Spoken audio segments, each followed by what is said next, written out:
Hello friends, welcome back to my channel. আশা করি তোমরা সবাই খুব ভালো আছো, সুস্থ আছো। আমি ভালো আছি এবং সুস্থই আছি। তো আজকে ভদ্র পরিবারের ভদ্র ছেলেকে নিয়ে আমার কিছু কথা বলার আছে। তিনি তো অত্যন্ত ভদ্র, তাই না? ভদ্র পরিবেশে মানুষ হয়েছে, ভদ্র তো অত্যন্ত ভদ্র ছেলে। শুধু মানুষের পেছনে লেগে বেড়ায় এবং মানুষের পেছনে খোঁচা দেওয়া হচ্ছে তার একমাত্র স্বভাব। সেই ভদ্র ছেলেকে নিয়ে কথা বলছি। কার কথা বলছি? ফোনদীপ গো। বাবা, চিনতে পারো নি? ভদ্র ছেলে বলে তোমরা কেউ চিনতে পারো নি, তাই না? হ্যাঁ, ফোনদীপের কথা বলছি।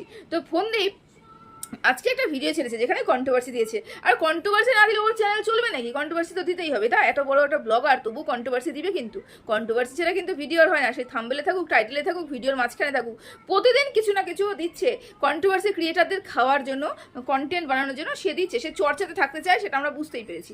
তো আমার সেই ফোনদীপ বাবুকে একটা কথা জিজ্ঞাসা করা আছে। আপনারা জানেন যে বাচ্চাটা আপনাদের কাছেই থাকবে। আপনারা জানেন আপনাদের আইনি পথে সমস্ত কাজ কমপ্লিট করে নিয়েছেন। আপনাদের আত্মবিশ্বাসে ঝলকে ঝলকে পড়ছে। সেখান থেকে বুঝতে পেরেছি যে আপনাদের সমস্ত কাজ কমপ্লিট হয়ে গেছে, বুঝতে পেরেছি। তাহলে আপনারা এত রেগে যাওয়ার কি আছে? টিনা তো শুধুমাত্র একটা টাইটেল দিয়েছে, ওয়েট অ্যান্ড ওয়াচ, বাচ্চাটা আমার কাছে আসতে চলেছে। শুধুমাত্র এতটুকু একটা টাইটেলের জন্য আপনার শরীরে এরকম জ্বলন উঠলো কেন?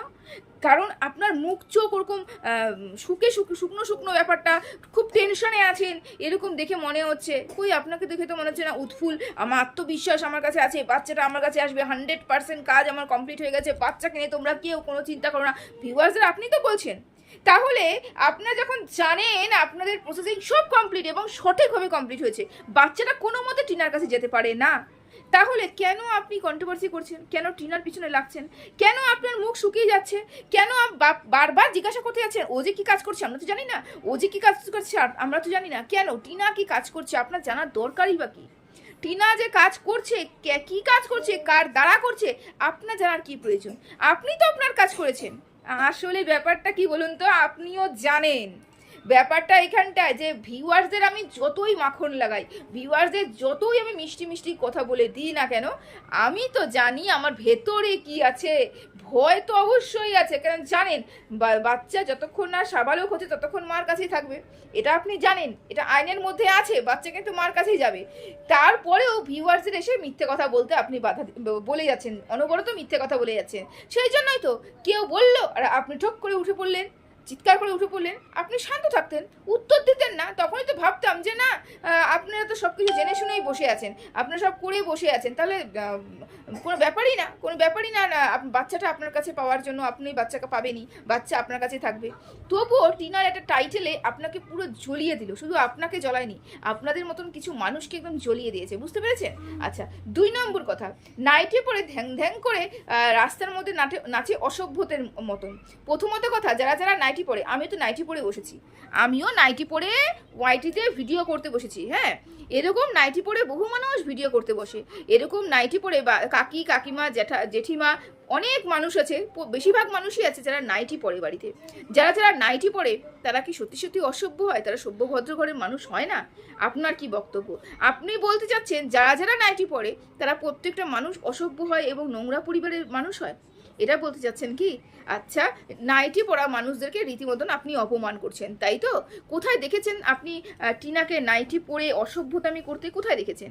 নাকি আপনি যে কন্ট্রোভার্সি ক্রিয়েটারদের পোষাচ্ছেন, মানে পুষে রেখেছেন, তাদের যে দৃষ্টিভঙ্গি সেটা দিয়ে দেখছেন, তাই তো? আপনি কি বলছেন 9 মাস পরে মনে ছিল, 9 মাস ধরে তো তার প্রেমিকের দোলে দুল খাচ্ছিল, তাই আপনি বলেছেন, মানে রসে টইটুম্বুর কিছু একটা বলেছেন। যাই হোক, তো টিনা যেটা করেছে সেটা সোশ্যাল মিডিয়ায় জানে, একটা মানুষের সাথে করেছে এবং সেটা সোশ্যাল মিডিয়ায় জানে। না করেছে কিনা আমরা কেউ দেখিনি, কেউ করেছে কিনা। কিন্তু আপনি যে 3-4টে মানুষের সাথে করেছেন উইথ প্রুফ, যে খুব তাড়াতাড়ি খুব তাড়াতাড়ি সামনে আসতে চলেছে, সে ব্যাপারে কিছু বলছেন না তো। 3-4 দিন ধরে আপনার বিরুদ্ধে এত কথা বলা হচ্ছে, কই আপনি তো কিছু বলছেন না। না না, এটা আমার কথা নয়, এটা আপনার দিদির কথা। হ্যাঁ, আপনি যে দিদিকে পুষে রেখেছেন, মানে আপনার পাতানো দিদি, সেই পাতানো দিদির কথা। আমার ভাই দেখা করতেই পারে, আমার ভাই রেস্টুরেন্টে যেতেই পারে, আমার ভাইয়ের ভিউয়ার্সদের সাথে দেখা করতেই পারে। দেখা যদি করেই থাকেন তাহলে কেন ক্যামেরাবন্দি হলো না? ভিউয়ার্সরা আপনার সাথে দেখা করতে আসবে, সেটা তো খুব প্রাউড মুহূর্ত। কেন ক্যামেরাবন্দি হলো না? কেন ওই জায়গাটা কাট গেল? এগুলো কোশ্চেন উঠবে না? উঠবে তো। আর যেখানে প্রুফ চলে এসেছে সেখানে আর কি বলবেন, তাই না? আপনি হচ্ছে মিচকে পেছন থেকে গেম খেলে যাচ্ছেন, পেছন থেকে রস খাচ্ছেন, মিষ্টি খাচ্ছেন, দুধ পিঠে খাচ্ছেন, সব খাচ্ছেন। বুঝতে পেরেছে? কিন্তু সামনে এসে কাউকে বুঝতেও দিচ্ছেন না। আচ্ছা, এখানে আপনার যে সমাজসেবিকা দিদা তাকে বলছি যে এই যে ফন্দীপ দাদাভাই না বলছে কি দাড়িটা অনেকদিন ধরে কাটা হয় না, দাড়িটা না আমি কাটতে চাই, দাড়িটা অনেক বড় হয়ে গেছে। তো দিদিভাই এখন কি বলবেন যে ফন্দীপ দাদাভাই যে দাড়িটা কাটতে যাচ্ছে, তার মানে দাড়ি কাটলে তো ছেলের প্রতি কোনো ভালোবাসা বর্তায় না। আপনি তো বলেছেন যে জিম করে যে খাবার খায় যেই মা, সেই মা ভালোবাসে কোথা থেকে বাচ্চাকে? তো জিম করে খাবার খায় মেকআপ করে সেই বাচ্চাকে যদি ভালো না বাসে সেই মা, তাহলে তো ফন্দীপও আজকে দাড়ি কাটতে যাবে, সুন্দর করে সাজতে যাবে। তাহলে আপনার কথা হিসাবে আমার কোনো কথা নাই, আপনার কথা হিসেবে তাহলে ফন্দীপও তার বাচ্চাকে ভালোবাসে না, তাই না দিদি ভাই?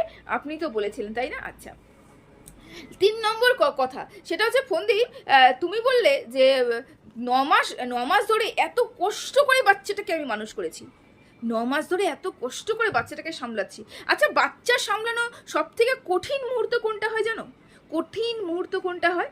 যেটা বাচ্চাকে জন্মের থেকে, বাচ্চা মনে করলো আজকে জন্ম হলো, তারপর থেকে যে বাচ্চার এই যে মানে 1 বছরের মধ্যে যে বাচ্চাগুলো হয় তাদের সামলানো বিশাল কঠিন। কারণ তারা না কিছু বলতে পারে, না প্রকাশ করতে পারে, না ওদের পেট ব্যথা হয় আমরা বুঝতে পারি, কিসের জন্য কাঁদছে আমরা বুঝতে পারি না, খাবার দাবার মারা বুঝতে পারে কখন খিদে পেয়েছে, তাছাড়া কিন্তু কারোর বোঝা ক্ষমতা নেই বাচ্চাটা খিদে পেয়েছে। বাচ্চাটা অনবরত কাঁদে, বিছানায় পটি করে, বিছানায় হিসু করে, বাচ্চাটার কিচ্ছু ভালো মন্দ কিন্তু বোঝা যায় না, রাতের পর রাত ঘুমায় না। এইসব জিনিসগুলো না ফেস করে গেছে টিনা, টিনা করে গেছে, এইসব জিনিসগুলো কিন্তু টিনা পার করে গেছে। তারপরে 3 বছর পরে, বাচ্চাটা যখন 3 বছর বয়স হয়ে গেছে, তারপরে মাত্র 9 মাস আপনি রেখেছেন, মাত্র 9 মাসে নিজের সন্তানকে রেখেছেন, তাও এত বড় বড় কথা, তাও মানুষকে শোনাতে হচ্ছে আমি করেছি। আপনি তো বাবা, আপনার বাবা মা তো ঠাকুমা ঠাকুরদা, তো আপনারা না করলে কি পাড়া প্রতিবেশী এসে করবে? ওটা কি পাড়া প্রতিবেশীর বাচ্চা? নিশ্চয়ই নয়, আপনার সন্তান, আপনার বাচ্চা। হ্যাঁ, বাটারফ্লাই, আপনার সন্তান, আপনার বাচ্চা, তাহলে আপনার সন্তান, আপনার বাচ্চা, তো আপনার বাচ্চাকে আপনি পালন করেছেন, 9 মাস দেখেছেন, তাতে হয়েছেটা কি? মা তো 3 বছর দেখে গেছে, কঠিন মুহূর্ত তো মা পার করে গেছে, তাহলে সমস্যাটা কোথায়? বাচ্চা মানুষ করছেন, বাচ্চাকে সামলাচ্ছি কীভাবে, কত কষ্ট করে সামলাচ্ছি সেটা দেখবে না? বাচ্চাকে কত মানুষ কষ্ট করেই সামলায়, বাচ্চা সামলানো মানেই কষ্ট, বুঝতে পেরেছেন? এটা বাচ্চার সামলানো মানেই কষ্ট। আর আচ্ছা, আপনি কষ্ট কবে করেছেন বলুন তো? বাচ্চার জন্য কি করেছেন? আমি তো কোনোদিনও দেখলাম না বাচ্চার জন্য কিছু করেছেন। বাচ্চাকে ক্যামেরা নিয়ে এসে শুধু ক্যামেরা বন্দি করেছেন, তাছাড়া কিছু করেছেন কি? স্কুলেও তো আপনার বাবা নিয়ে যায়, দিনের পর দিন বাবা গিয়ে বসে থাকে, বাবা স্কুলের প্র্যাকটিক্যাল যে কাজগুলো হয়, মানে ওই প্রজেক্টের কাজগুলো, সেগুলো আপনার বাবা করে, বাবা হিসাবে তো আপনার করা উচিত ছিল, আপনি করছেন না, আপনার বাবা করছে। তো বাচ্চার জন্য আপনি কি করেছেন? কিচ্ছু করেননি। আচ্ছা, লাস্ট কথা সেটা হচ্ছে, আপনি বলেছেন যে বাচ্চাটাকে তো দেখতে হবে, বাচ্চাটা আমাদের ছাড়া কাউকে বোঝে না, বাচ্চাটা আমাদেরই সবসময় চায়, আমাকেই সবসময় চায়, আমি বাইরে বেরোলে পরে শুধু এসে জিজ্ঞাসা করে বাবা কেন বলে যাওনি? আচ্ছা শুনুন না, আমি আগের দিনও বলেছি, আজকেও বলছি, বাচ্চারা হয় জলের মতন, কোনো আকার হয় না, যেই পাত্রে রাখবেন সেই পাত্রের আকারই ধারণ করবে, বুঝতে পেরেছেন তো? তো বাচ্চা যখন যেই মুহূর্তে যার সাথে থাকে তার হয়ে থাকে, বা মাকে দেখতে পাচ্ছে না, আপনাকে দেখতে পাচ্ছে, আপনাকে আঁকড়ে ধরেছে, যখন মার কাছে থাকবে মাকে দেখবে, আপনাকে দেখতে পাবে না, তখন মাকে আঁকড়ে ধরবে, তখন মা যদি কোথাও যায় তখন মার পেছনে যাবে। এটা এমন বড় কিছু ডিল নয় যে বাচ্চাটা আপনাকেই খোঁজে, আপনাকেই ভালোবাসে, আপনাকেই পেতে চায় সবসময়, এটা কিন্তু নয়। বাচ্চারা সবসময় ওই মানুষটাকে চায় যেই মানুষটাকে কাছে পায়, যে মানুষটাকে সেফ জোন তাকে মনে করে, মানে বাচ্চাটা মনে করে যে আমি এখানে থাকলে পরে সেফ হবো, ওদের মন থেকেও কিন্তু এটা আসে, বুঝতে পেরেছেন? বাচ্চাদের সাইকোলজি কিন্তু আলাদা থাকে। তো এইগুলো না বলে ভিউয়ার্সের বোকা বানিয়ে লাভ নেই, আর কন্ট্রোভার্সি করাটা বন্ধ করুন। এই যে আপনি কত ভদ্র ঘরে, কত ভালো পরিবেশে মানুষ হয়েছেন, যে এখনো পর্যন্ত যার সাথে ডিভোর্স হয়নি তাকে কুকুর বলে সম্বোধন করছেন, তারপরে আর আপনাকে ভদ্র পরিবেশে মানুষ হয় এই ধরনের কথা বলার জন্য মনে বাচ্চাটাকেও আপনার কাছে রাখতে চেয়েছেন, এই পরিবেশে মানুষ হবে মনে হয় আপনার বাচ্চাটা, সেই কারণেই হয়তো বাচ্চাটাকে আপনার কাছে রাখতে চাচ্ছেন, যেন আপনার ছেলের বউ এসে যখন আসবে আপনার ছেলেও যেন তাকে বলে যে কুকুরের সাথে তুলনা করা হয়, কুকুর কামড়েছে, ভৌ ভৌ করছে, পাগল কুকুর, নাইটি পরে বাইরে নাচছে, জঘন্য পরিবারের মেয়ে, পরিবেশ ভালো না, এগুলো মানে এই ধরনের মানসিকতা। ভাবুন, যার সাথে এখনো লিগালি আছেন, যাকে এখনো পর্যন্ত ডিভোর্স দেননি, যেখানে ডিভোর্স এখনো কমপ্লিট হয়নি, তার সম্বন্ধে আপনি ওয়াইটিতে এসে এই সোশ্যাল প্ল্যাটফর্মে এসে জানাটাই করে গেছেন, আর বলছেন যে আপনাকে মানুষ ভালো বলবে, এবং আপনি কি বলবো, মানে ভালো পরিবেশে মানুষ হয়েছেন, মানসিকতা আপনার ভালো পবিত্র, বা আপনার দিদি হিসেবে আপনি পবিত্র মানুষ, তাই আপনার পবিত্র মানুষ আপনি তাই মনে করছেন নিজেকে। যাই হোক, নিজেকে ভালো ভালো মনে করা ভালো, আত্মবিশ্বাসী আপনার দেখেই ভালো লাগলো। তো এগুলো কতদিন চলতে থাকে এবং কতদিন চলবে সেটা তো আমি একটাই কথা বলবো, ওয়েট অ্যান্ড ওয়াচ, তাই না? তো চলো ভালো থেকো বন্ধুরা, সবাই সবাই ভালো থেকো। একটু ডিস্টার্ব মাইন্ডের আছে বুঝতে পারছো আজকে ভিডিওটা দেখে। তো চলো টাটা।